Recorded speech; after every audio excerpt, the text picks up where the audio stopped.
Assalamualaikum warahmatullahi wabarakatuh. Salam sejahtera bagi kita semua. Shalom, Om Swastiastu, Namo Buddhaya, salam kebajikan. Perkenalkan, nama saya Nadia Yuliana Wardani dengan NIM 431230101999. Dalam kesempatan presentasi kali ini, saya akan mempresentasikan materi saya yang berjudul Etika dan Hukum Bisnis. Lanjut, kita masuk saja ke materinya. Yang pertama ada etika bisnis. Etika atau ethos berasal dari bahasa Yunani yang artinya kebiasaan.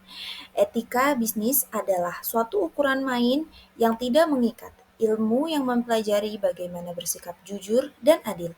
Menurut Muslih, etika bisnis merupakan suatu pengetahuan tentang tata cara, ideal, pengaturan, dan pengelolaan bisnis yang memperhatikan norma serta moralitas yang berlaku secara universal.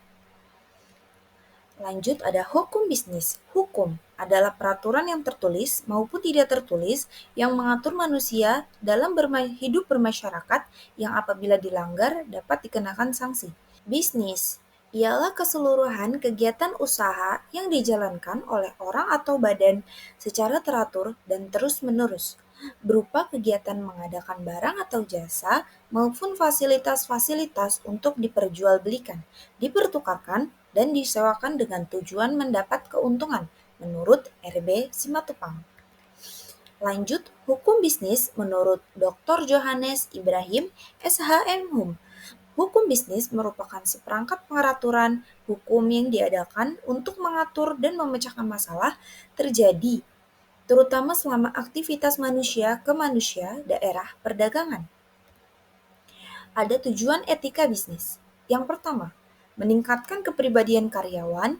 Yang kedua, menjalankan bisnis dengan adil. Yang ketiga, menjaga hubungan baik. Selanjutnya, ada tujuan hukum bisnis. Perundang-undangan bisnis dibuat untuk mengatur dan melindungi bisnis terhadap berbagai risiko yang mungkin timbul di kemudian hari. Berikut adalah tujuan bisnis, tujuan hukum bisnis yang perlu kita ketahui. Yang pertama, memastikan berfungsinya mekanisme keamanan pasar secara efektif dan tepat. Yang kedua, melindungi berbagai jenis usaha, terutama jenis usaha kecil dan menengah atau UKM. Yang ketiga, membantu perbaikan sistem keuangan dan sistem perbankan. Yang keempat, memberikan perlindungan kepada pengusaha atau kontraktor.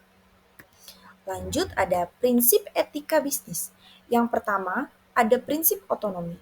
Prinsip otonomi adalah kemampuan seseorang bertindak berdasarkan kesadaran dirinya sendiri tanpa pengaruh dari pihak orang lain. Maka harapannya setiap pemilik bisnis akan mampu melakukan apa saja yang diinginkan demi perkembangan bisnisnya tanpa adanya intervensi dari pihak lain. Meskipun bisnis tersebut dibangun oleh dua orang atau lebih, mereka tetap memiliki hak untuk berpendapat mengenai kemajuan bisnis.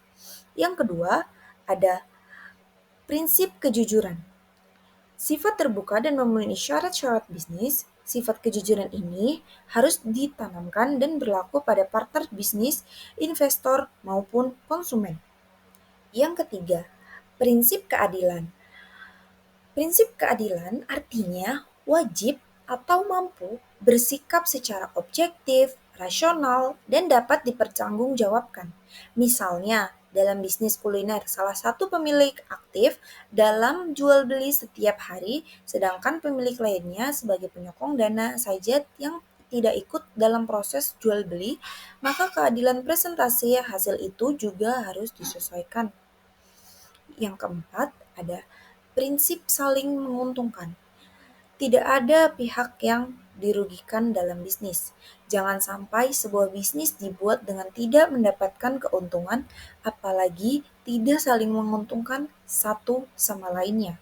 Yang kelima, ada prinsip integritas moral, artinya memenuhi standar moralitas. Dengan kata lain, profesi apapun wajib berkomitmen penuh untuk melindungi kewajiban kerja, diri sendiri, dan masyarakat umum.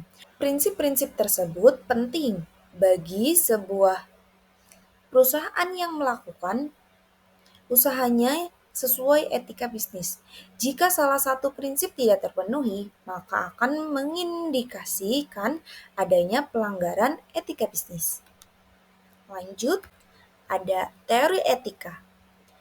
Teori etika dibagi menjadi dua. Yang pertama ada egoisme etis. Artinya, pandangan egoisme adalah bahwa tindakan dari setiap orang pada dasarnya bertujuan untuk mengejar pribadi, dan memajukan dirinya sendiri.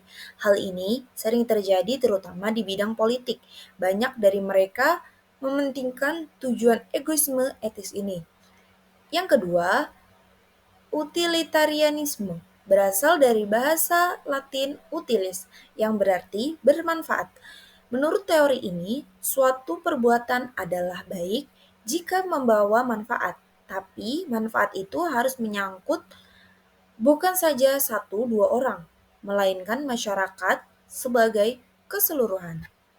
Selanjutnya, ada sumber hukum bisnis. Sumber hukum bisnis yang berkaitan dengan dasar terbentuknya bisnis itu terbagi menjadi dua. Yang pertama, asas berkontrak. Asas kontrak. Asas kontrak adalah apa yang dilakukan oleh para pihak agar masing-masing pihak memenuhi kontrak. Yang kedua, ada asas kebebasan berkontrak yang menurut para penyelenggara dapat membuat dan memutuskan sendiri isi dari kontrak yang telah disepakati.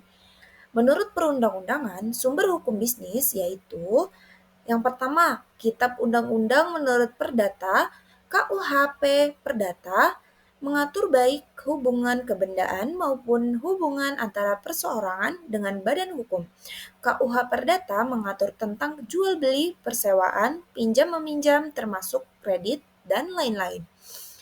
Yang kedua ada Kitab Undang-Undang Hukum Pidana, KUHP, yang mengatur kejahatan dalam bisnis seperti penipuan. Yang ketiga, Kitab Undang-Undang Hukum Dagang (KUHD) yang secara khusus mengatur hal-hal niaga yang tidak diatur oleh hukum perdata, seperti bentuk perusahaan termasuk CV dan perseroan. Yang keempat, ada ketentuan lain dari hukum perdata, pidana, dan non-pidana seperti undang-undang perusahaan yang diatur oleh undang-undang perusahaan atau undang-undang yang terkait dengan penanaman modal, yaitu undang-undang penanaman modal. Selanjutnya ada kesimpulan. Bisnis merupakan suatu kegiatan yang rutin dilakukan karena dikatakan sebagai suatu pekerjaan, mata pencaharian, bahkan suatu profesi. Bisnis juga merupakan aktivitas dalam perdagangan yang dilakukan untuk memperoleh keuntungan atau laba, dilakukan baik oleh perorangan maupun suatu badan usaha. Sekian presentasi dari saya yang bisa saya ucapkan. Sebelumnya saya mengucapkan terima kasih apabila ada kesalahan. Mohon dimaafkan ya. Wabillahi taufik wal hidayah. Wassalamualaikum warahmatullahi wabarakatuh.